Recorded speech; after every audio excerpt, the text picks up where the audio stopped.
tanya nih Kak, apakah di saat pandemi COVID-19 ini bisnis Kakak mengalami penurunan signifikan karena kan dari pandemi ini kan banyak bisnis online yang bermunculan itu Kak. Terus gimana cara Kakak untuk nanganin bisnis itu?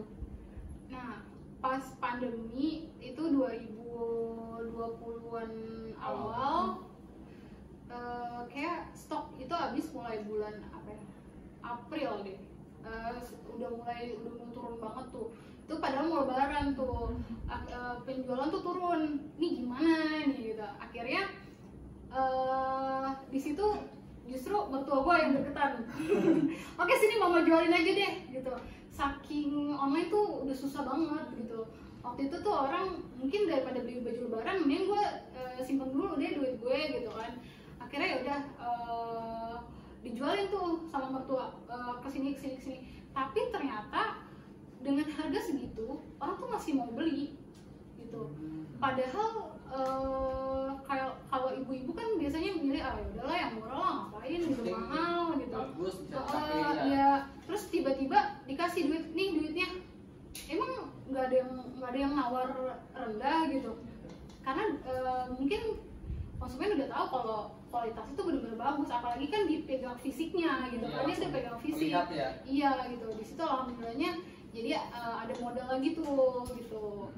Nah, terus habis itu di pandemi itu akhirnya sempat mutusin karena waktu itu tim udah nggak ada ya, tinggal penjahit. Udah gitu penjahit tuh pulang kampung gitu. Akhirnya ya udah deh, kita break dulu deh gitu. Sebenarnya sayang sih gitu, cuman ya mau gimana, akhirnya beralih lah gitu. Jadi gue sempat bisnis kuliner karena waktu itu apalagi selain kuliner yang orang cari lagi PPKM gitu kan, PSBB, nggak bisa kemana-mana gitu. Akhirnya ngulik resep, akhirnya dapet waktu itu bisnisnya sate ambal. Nah terus akhirnya punya tim tuh bener-bener waktu itu di sate ambal justru pertama kalinya ngerasain punya tim yang bener-bener nol dari awal gitu. Terus dari tim produksinya juga ada yang bener-bener ikut lah prosesnya dari awal sampai akhirnya buka outlet. Itu bener-bener ada tim tuh. Tadinya kan di Rodiva kan kayak ngerasa bener-bener aduh gitu, kok bikin tim susah juga gitu ya. Nggak segampang yang dilihat. Iya, akhirnya beralih dari bukan beralih sih ya, mungkin nambah tapi satu di hold dulu nih gitu. Daripada maksain produksi takut ya boncos apa segala macem, modal jadi nggak tahu kemana gitu kan, atau nimbun barang. Nah prinsip gue tuh bener-bener gue nggak mau nimbun barang, maksudnya nggak mau nimbun terlalu banyak barang hasil produksi terus gue nggak tahu mau diapain. Tuh gue takut justru kebanyakan stok kebanyakan stok, takutnya jadi stok basi gitu. Akhirnya beralih ke sate ambal. Abis itu ya alhamdulillahnya ternyata di pandemi malah dapat banyak prestasi gitu. Dari sate ambal ini banyak tuh dana-dana hibah yang didapetin. Dari KBBI juga dapet, dari Kemenpora dapet gitu. Akhirnya kita beraniin buka outlet, tapi gagal ternyata. Itu karena apa tuh? Internal kah, eksternal? Gagalnya sebenarnya strateginya kurang. Di pandemi mungkin orang lagi gencar-gencarnya online. Jadi kalau gue tuh di bisnis pasti gue selalu dikasih keuangan. Tuh keuangan pasti gue yang megang. Terus udah gitu gue tuh anaknya suka explore gitu kan. Jadi gue pegang juga di marketing. Udah keuangan marketing lah gitu. Ditambah yang nyari resep gue harus tanggung jawab. Gue harus ngawasin produksi. Aduh udah dia tuh kepecah belah gitu. Akhirnya gue nanya ke tim, nih gue posisinya mau ditaruh di mana nih gitu. Ini udah lini yang beda, 3 lini yang beda gitu. 3 hal yang berbeda ini ya. Iya. Kesulitan juga pastinya. Terus akhirnya diputusin gue produksi sama keuangan. Nah marketing ini yang ternyata nggak kehandle di situ. Jadi kayak kita udah punya resep yang bagus, kita udah punya rasa yang enak, Jadi resep itu ternyata kalau buat kuliner ya, resep itu kayak kita harus benar-benar bikin masternya gitu. Kayak kan ada tuh orang franchise, dia dari resep tuh masternya udah bagus banget, dia trial errornya tuh udah bagus, makanya kenapa dia rasanya bisa sama semua gitu. Itu dia benar-benar nyiptain master resepnya tuh benar-benar bagus. Gua tuh udah bikin itu gitu, terus kok ini penjualan kok stuck aja ya, maksudnya nggak ada peningkatan gitu nggak ada ya? peningkatan, walaupun pengurangannya nggak terlalu signifikan banget, tapi kok nggak ada naik gitu. Beda banget nih feelnya sama Rodiba. Kayak Rodiba cuman tinggal posting, oh kak mau kak gitu. Responnya lebih aktif ya? Iya, lebih aktif. Apa emang pandemi apa gimana gitu. Akhirnya kalau menurut gue sih kesimpulannya dari Sate Ambal ya kurang masif sih dari marketingnya. Penjualannya gitu. kurang. Penjualannya Dari segi rasa udah pasti ya, terus segala macam, berarti di marketingnya agak kurang ya. Terus sebenarnya ada apa ya, exit strategi yang bagus waktu itu. Jadi ada yang mau invest lagi Dari suntikan dana tuh. suntikan dana. Oh oke, gue mau franchise nih, gue bayar mau berapa gitu. Satu OP tuh berapa, tapi kita nggak ambil. Kenapa tuh kira-kira? Karena apa ya, udah kompleks banget gitu, kayak masalahnya udah kompleks banget deh. Kayak waktu itu tim tiba-tiba keluar karena katanya bukan passionnya. Itu desainer. Itu di pertengahan tuh? Itu di pertengahan, lagi semangatnya tiba-tiba dia keluar. Itu salahnya sih gue minta tim itu timnya yang lagi nyusun skripsi. agak ke lingkungan gitu ya kan? Semuanya mahasiswa akhir. Waktu dan pikiran udah terbagi banget dari latar belakang itu. Iya, itu dia. Akhirnya dari orang desain, dia ilustrator. Gue butuh dong ilustrator karena gue lebih mikirin marketing tuh segalanya gitu. Kalau menurut gue ya, lu dari produk lu jelek aja, kalau marketing lu bagus bakal naik nih gitu. Tapi ternyata dia keluar. Terus katanya nggak passion di bisnis, dia mau buka percetakan aja gitu, atau dia mau masukin karya dia ke percetakan, nanti dia cek buku, oh oke gitu. Terus akhirnya dari situ tuh tim udah mulai down. Salahnya kenapa nggak hire yang baru gitu kan? Itu salahnya, kayak kehilangan orang banget nih gitu. Akhirnya nggak lama dari situ juga ada yang oh oke, gue kayaknya kuliah deh, oh oke, gue kayaknya mau lanjutin skripsi deh gitu. Tinggallah berdua. Yang tadinya cukup banyak ya? Tinggallah berdua sama 2 orang yang masak.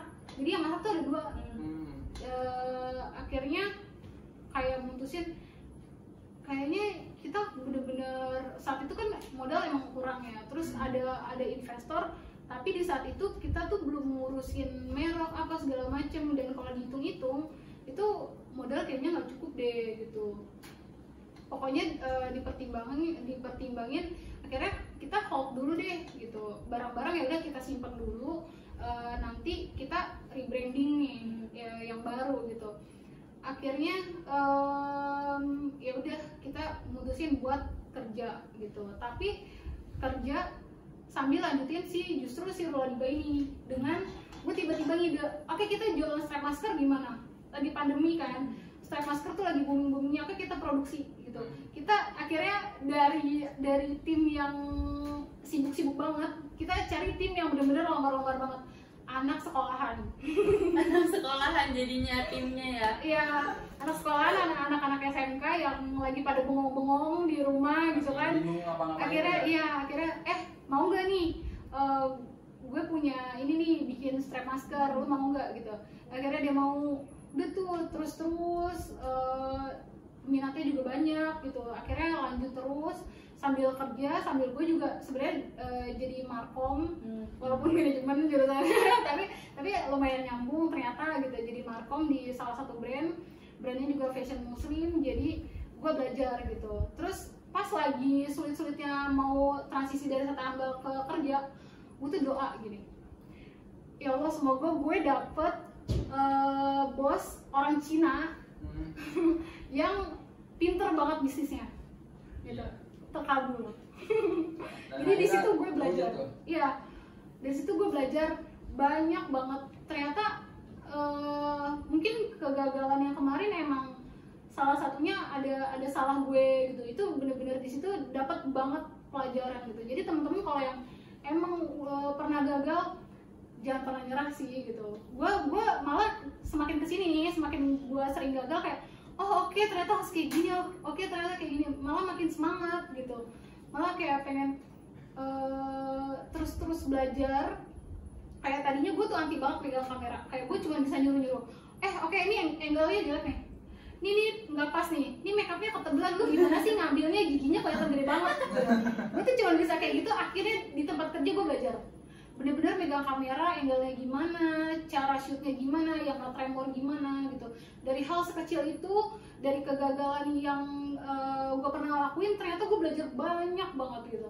Jadi sebenarnya kalau ngomongin bisnis ya kompleks banget, dan kalau lu tipikal yang nyerah ya berarti nggak cocok gitu. Karena bisnis tuh butuh bener-bener orang yang oke, gue gagal, terima kegagalan, terus gue coba lagi, gue gagal lagi nggak apa-apa gitu, tapi gue berani coba lagi gitu. Sampai gitu iya, sampai suatu saat lu bener-bener ya nikmatilah hasil dari lu gagal, dari hasil lu nggak berhasil dulu sampai akhirnya berhasil gitu. Jadi dalam memulai bisnis lagi-lagi kita harus ditekankan peluang optimis gitu ya Kak, dalam memulai bisnis. Karena kan banyak banget nih kalau mulai bisnis kadang-kadang mental kita tuh down tiba-tiba gitu ya. Semangat banget, kadang ada juga lagi kesinis-kesinisnya. Bisa kelihatan dia berarti Kak Diba nih kalau udah ngejalanin suatu tujuan nih harus maksimal tuh. Jadi nggak mau harus tercapai. Harus tercapai, sama dari nggak cuma sekedar barang itu harus jadi. Jadi mulai dari marketing tadi, harus dari segi produksi segala macam. Intinya ngejalaninnya nggak jangan nanggung-nanggung gitu ya Pak. Apalagi kan ini yang namanya bisnis, kita jangka panjang ya, bisa dikatakan nggak cuma setahun 2 tahun selesai gitu. Nah mungkin apa sih, kan kita kan sekarang lagi tahu nih pandemi kayak gini kan peluang kerja di beberapa perusahaan juga agak sedikit mengurang kan, karena banyak perusahaan juga yang sedang mengurangi karyawan karena masalah di perusahaan tersebut. Menurut Kakak sih gimana sih kita nih sebagai apalagi mahasiswa tentunya ya yang sekarang lagi masih kuliah online tuh gimana sih cari cara peluang, nggak cuma sekedar bisnis di fashion, mungkin cara peluangnya gitu loh, nyari peluangnya gimana kita bisa ngejalanin bisnis sesuai diri kita sendiri. Sesuai diri kan fashion orang kan beda-beda nih, mungkin cari peluangnya tuh gimana, explore harus kemana kah, atau juga harus ngapain dulu nih pertamanya? Yang penting bangun dari rebahan. Untuk kaum rebahan pasti lagi pandemi gini, kelas online pasti rebahan ya. Itu harus bangun dari rebahan. Kalau emang harus buka laptop kayak duduk, biar bisa mikir, biar otaknya jalan ya, nggak diem aja di situ. Gitu. Terus sama gue baru tahu apa ya, ilmu kayak sebenarnya lu bangun pagi tuh bagus gitu. Kayak itu yang diterapin. Ada teman gue kuliah, dia ditanya sama dosen hal apa yang jadi dia tuh bapaknya orang Jepang. Terus ditanya hal apa yang bapak kamu bawa dari budaya Jepang gitu. Sedangkan Jepang kan kita tahu ya orangnya kayak disiplinnya tinggi. Ternyata dia tuh bener-bener harus bangun jam 5 pagi. Lu mau ngapain kayak lu bangun gitu. Kayak lu nggak ngapa-ngapain tapi lu bangun gitu. Dan yang penting duduk bangun gitu. Itu yang berusaha gue terapin gitu. Yang penting duduk dulu deh gitu. Mau main HP ntar juga lama-lama inget gitu kalau oh iya gue ngapain ya scrolling terus gitu. Tapi kalau emang kita udah nyaman tiduran ini itu ya udah bablas. Jadi sebenarnya kalau mau mulai cari apa yang menjadi passion kita ya kita harus coba. Kayak misal coba jadi freelancer gitu. Oh ternyata gue ada bakat nih kayaknya jadi freelancer gitu.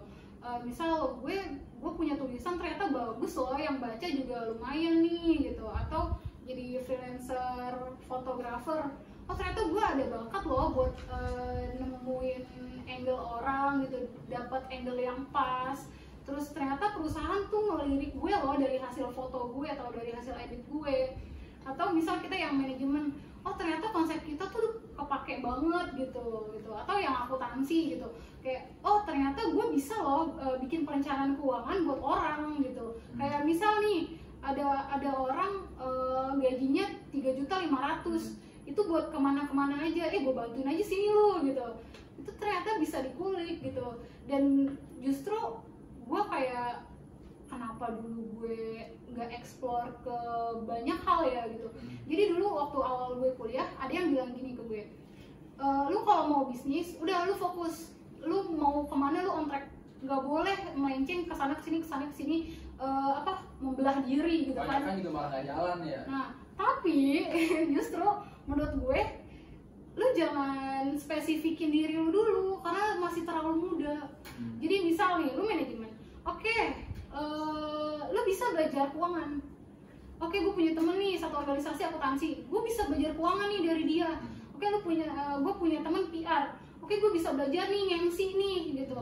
Tapi gue mau jalanin bisnis, ya udah jalan aja gitu.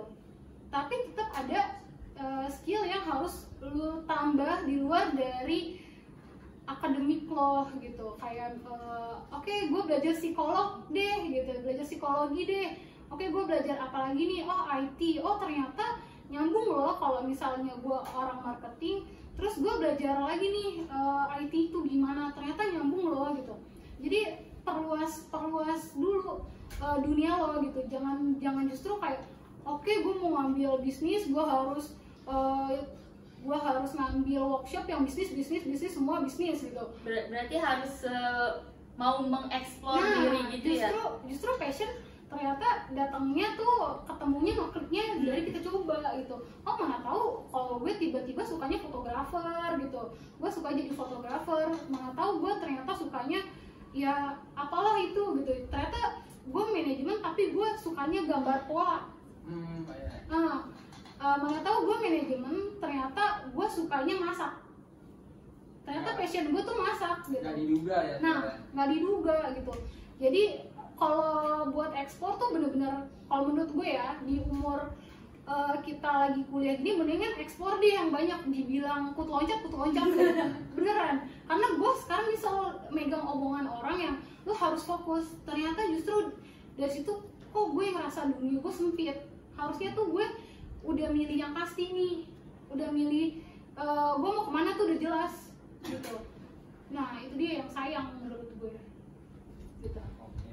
Satu pertanyaan terakhir nih Kak. Oke. Nah, kakak nih ngejalanin bisnis dengan segala rintangan yang ada, terus kesulitan juga ada. Ada nggak sih orang-orang atau yang ada di belakang layar nih yang ngebantu kakak biar bisa sampai sekarang nih? Aduh, kok ini? Pastinya dong. Nggak mungkin kita sendiri itu kayak sendiri berjalan sendiri tuh nggak mungkin. Pasti ada pendamping atau orang-orang di belakangnya yang support kakak atau ngasih tahu. Kalau orang di belakang itu sebenarnya mamah sih.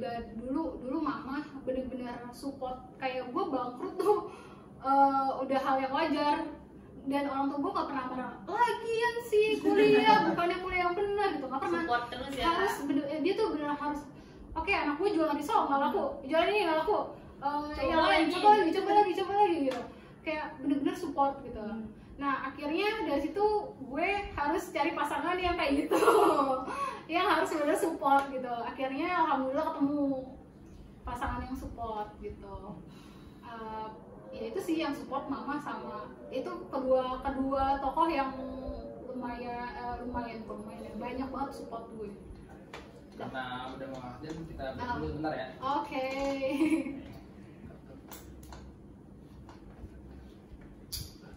Gue ngomongnya banyak banget.